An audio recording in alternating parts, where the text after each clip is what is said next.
శివరాత్రి రోజు తప్పకుండా చేయాల్సింది ఏమిటి అంటే శివనామస్మరణ. ఎలా చేయాలండి? మీకు పంచాక్షరి మంత్రం వచ్చు కదా, అది మీకు ఉపదేశం అది ఉండి మంత్రాలు చేసుకోవడం అలవాటు ఉందనుకోండి, చక్కగా ఒక 1000 సార్లు చేయండి.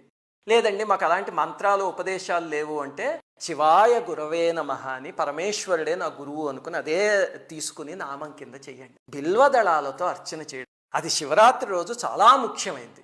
అందుకని కొన్ని బిల్వదళాలు సేకరించి తెచ్చుకోండి. తెచ్చుకున్నప్పుడు చెట్టు కొమ్మల నుంచి ఆ రొట్టెలవి పీకే పరమేశ్వరుడి మీద వేసేయకండి, కాస్త శుభ్రం చేయండి చక్కగాను.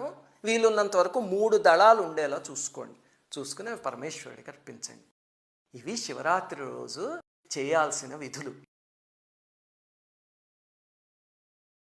శివరాత్రి రోజు తప్పకుండా చేయాల్సింది ఏమిటి అంటే శివనామస్మరణ. ఎలా చేయాలండి? మీకు పంచాక్షరి మంత్రం వచ్చు కదా, అది మీకు ఉపదేశం అది ఉండి మంత్రాలు చేసుకోవడం అలవాటు ఉందనుకోండి, చక్కగా ఒక 1000 సార్లు చేయండి.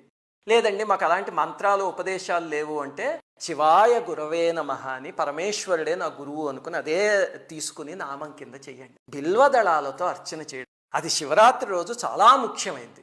అందుకని కొన్ని బిల్వదళాలు సేకరించి తెచ్చుకోండి. తెచ్చుకున్నప్పుడు చెట్టు కొమ్మల నుంచి ఆ రొట్టెలవి పీకే పరమేశ్వరుడి మీద వేసేయకండి, కాస్త శుభ్రం చేయండి చక్కగాను.